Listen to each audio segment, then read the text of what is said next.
Purton holds some very interesting historical wonders. To start with, it is home to mainland Britain's largest ship's graveyard, which holds the remains of 81 barges, schooners and trows.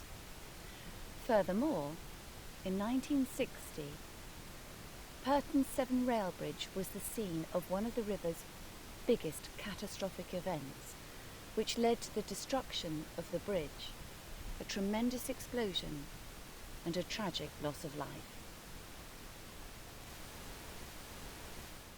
Built between 1875 and 1879, the Severn rail bridge stood 1,269 metres long and 21 metres above the water at high tide. This new bridge, once constructed, was used to link the Forest of Dean to Purton, thus saving a 30-mile round trip up through Gloucester. Until one foggy night on the 25th of October in 1960, disaster struck. Two barges, the Arkandale H and the Westdale H, were carrying 351 tonnes of petroleum and 296 tonnes of black oil, respectively, to Sharpness Docks, roughly 2 miles down the river. Due to the dangerous conditions, they overshot the docks and continued to be carried further up the river. Due to the dangerous tidal currents and the foggy conditions, the barges reached the Severn rail bridge. They hit 2 spans of the bridge. This caused part of the structure to fall on the barges, which caused them to catch fire and explode. Tragically, of the 8 crew members, only 3 survived and managed to make it back to shore.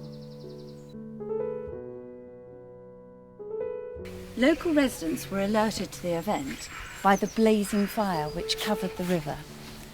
Many of them rushed down to see what had happened on that foggy October night, as recounted by Mr. White of Sharpness. The night the bridge came down, we were living in a bungalow right next to the old gas yard. It was about 9:45 p.m. There was a large explosion. We looked out of the back of the window, through the fog, and we could see a red glow. I said to my wife, "Let's get out of here." So we went up onto the high bridge where we could see the glow was coming from the river. It was so foggy that night, we could not see what happened. By then, there were a lot of people on the bridge. Someone came and said that 2 tankers had missed the lock entrance.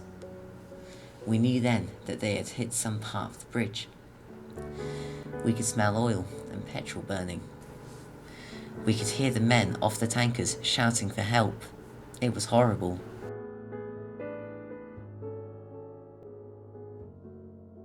After that tragic night, the bridge was deemed beyond repair, and so demolition began a few years later in 1967.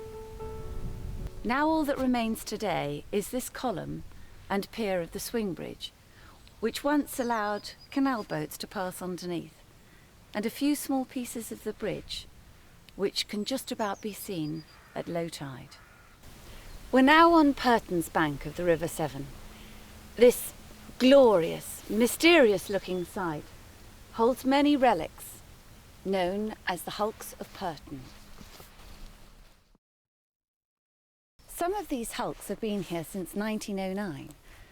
Back then there was great concern about the continuing erosion of the river banks, being so close to the Sharpness Gloucester Canal. So in the winter of 1909, a semi-redundant fleet of timber lighters was beached intentionally with the aim of decreasing this erosion and thus saving the river's banks. This operation continued for many years, which gives us the 81 ships we see here today. Paul Barnett is a local maritime historian who has worked at and visited this site for many years. He gave our crew a short tour of the ship's graveyard to explain all about the vessels and also how his organisation works. Now, Envoy is unique for many reasons. First and foremost, the fact that she was pointed at both ends. The canal, Stroud Water Canal, was a very narrow gauge canal, very difficult to turn this lady around. 68 feet long she was. Needless to say, she was actually, however, built in Gloucester. A chap called Barnard.